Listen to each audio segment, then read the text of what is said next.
Eagles are going into Dallas. Kelly Green for the second Dallas Cowboys matchup of the season. Hello, everyone. Welcome to Philly Sports Now, a Philly fan podcast. My name is Zach. We're here to talk all things Philly sports. Now that the Eagles have efficiently beaten both the Green Bay Packers and the Detroit Lions, we are now at a point where, again, we want it to be 1-1 out of the bye with a second win going up against Dallas.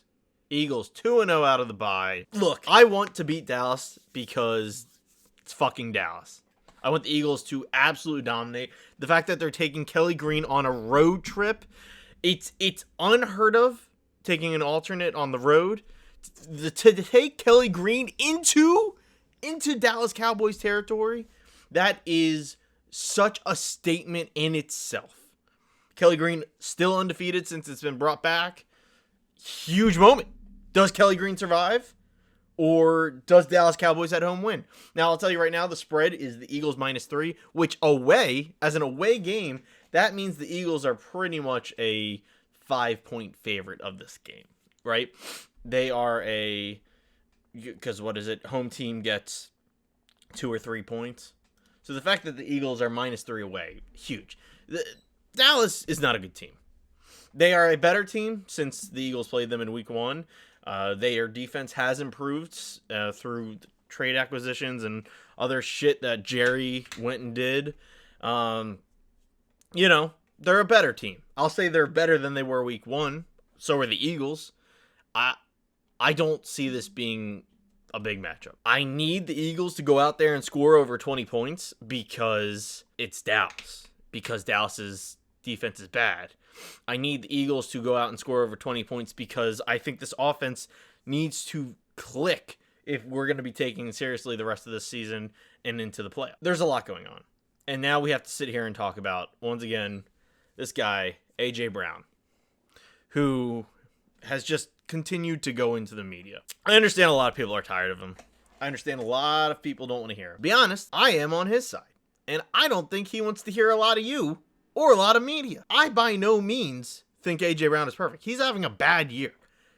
Just going off of the last game against Detroit, he was given the ball a lot. He was given a lot of targets. I'll try and pull up here real quick what those targets were. A.J. Brown had 11 targets for 7 receptions and a total of 49 yards in the last game. He should not be complaining. He is still the problem. However, it doesn't help when Philly goes and pokes the bear. You have a media personnel, I don't know who it was, saying, why aren't you as good as you were last year? And A.J. Brown said, well, why don't you ask Barkley that? It's a cheap shot at Barkley, sure. But it's also true. Barkley's significantly worse this year than he was last year. And I like Saquon Barkley better than A.J. Brown. Penn Stater, he's entertaining. He's got the hurdle from last year. I love it. I love Saquon Barkley. But A.J. Brown has a point. He absolutely has a point. Why the fuck aren't you bothering him? And that's the kind of shit that, this whole thing is so Philly in the sense that we are looking for something to talk to, and it has created controversy. Look, I get Philly is a chaotic, crazy city to play in. And I get there's always going to be some kind of target of nonsense is the best way to put it. But the problem is, how can you possibly say that you want A.J. Brown or Jalen Hurts or Saquon Barkley to get out of the city right now? You can be not happy with them. Absolutely. Again, A.J. Brown's doing terrible. Saquon Barkley is not doing nearly as good as he did last year. Jalen Hurts is the only one of those three who is doing better than his previous year. Which is another thing, which we'll get into. But to say you want them out of the city, these are your Super Bowl winning players.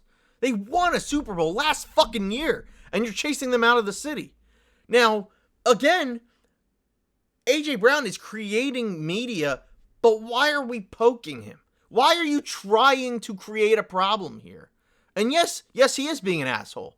Yes, he is sitting there and saying, he's pointing fingers at other players. Yes, he is dropping the ball. He isn't being targeted. He is being targeted. Whatever. The fact that we are looking to try and make this a problem worse than it is, if you were to come and tell me, sit right here next to me and say, Zach, A.J. Brown is the reason this offense isn't clicking this year, I would say, there's the fucking door. Get out of my house.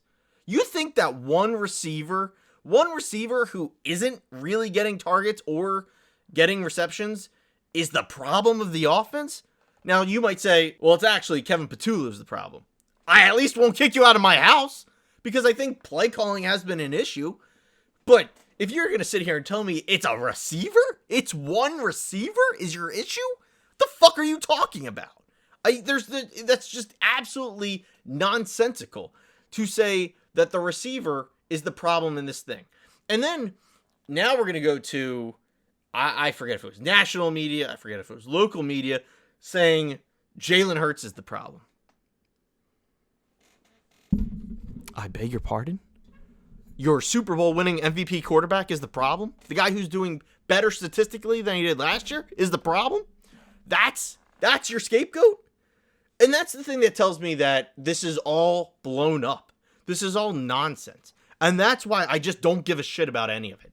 And I really think you shouldn't either. Like, if you want to listen to sports talk because you're excited, right? That's great. But if you're going to go and say, you know what? I gotta be angry, even though the Eagles are 8-2. So fuck that A.J. Brown guy. You can get out of my house. Get out of my house. I don't give a shit.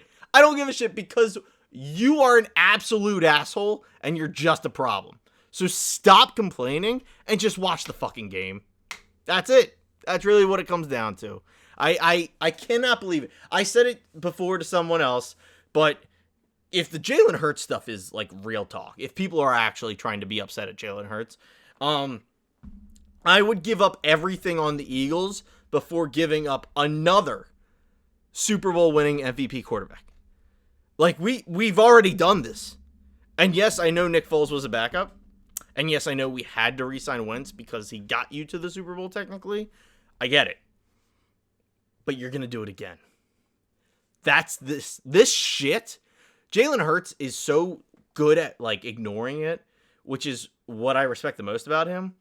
But, holy shit, you're going to do it again. Leave him the fuck alone. We're 8-2. Until there's actually a collapse, like, that's when there's no panic. There is no reason to panic. So stop panicking. It's the Dallas Cowboys week. It's Kelly Green week. This combination is amazing. It's the week before Thanksgiving. This is unreal. The excitement level should be peak, but instead I'm angry because half of the fan base is trying to get players out of the locker room. It's unfucking imaginable how stupid this is. Don't be the problem is the best way to put it. Looking ahead to the game, you have Cam Jurgens is still out, right? The O-line is banged up. So, surprise, surprise, I think the running game isn't going to be great. So I wouldn't count on a Barkley game. So I think it's going to be a big passing game. I think it's going to be a big Goddard and a big Devontae Smith game. Because Goddard and Smith are very dependable right now. And they are players that Hurts can depend on. I want A.J. Brown to do better, and I'm sure he'll have a few targets. But at the end of the day, I think this is a Goddard-Smith game. I think they each get a touchdown. I think it's possible Jalen Hurts gets a running touchdown with the way that it all works out. Like, you know, if it becomes a big passing game, that opens up the run for him as an option. So I hope that becomes a thing. But yeah, I think that I think the Eagles win this, and I think they're going to go on to be 9-2, and we're going to sit here and talk about the next drama because that's what we do in Philly. But I think that even if the Eagles somehow lose this game, it's not a big deal. It's crazy to say that, but I think it's not a big deal if the Eagles lose this thing. They already won to Dallas, So we already have a leg up on them. So if we lose, then it's 1-1. So we don't have a tiebreaker against them. But I mean, they're 4-5-1. I'm not really worried about their record. The Eagles would have to have an actual collapse. In which case, if we have that happen, then you have the conversation of what's next. Kevin Patullo also being rumored for head coaching spots. Like, again, it's just not really a problem yet, guys. If we go on a however many games left, 6-game losing streak, sure. That puts us at, what, 8-8? That's bad. I don't think that's going to happen. I don't think we're going to lose twice to Washington. We'll probably lose to Buffalo in Buffalo. Yeah, that's probably going to happen. Need to beat the Raiders in Philly. That's got to happen. Chicago being surprisingly good, of course. So, there's that. That's a tough game. That's actually a tough game. So, I'm actually more excited for that. That's the Black Friday game is against Chicago. Very excited for that game. And I can't wait to talk about that with Andrew. But yeah, as far as this goes, it's a rout. Eagles should wipe the floor with Dallas. In Kelly Green. Do not doubt Kelly Green. Stop hating players. Leave them alone. Just watch the fucking game. All right. Thank you, everyone, for listening to the Philly Sports Now, a Philly fan podcast. You can find us on social media. Links in the description below. And I cannot reiterate enough that I think that a lot of this is being blown out of the water and that the Eagles have this. The Eagles have this in hand. And until we see an actual collapse, I refuse to point fingers like everyone else does. So thank you, everyone, for listening. Make sure you like, subscribe, or follow on Spotify where it matters the most. And as always, go Birds. Good night.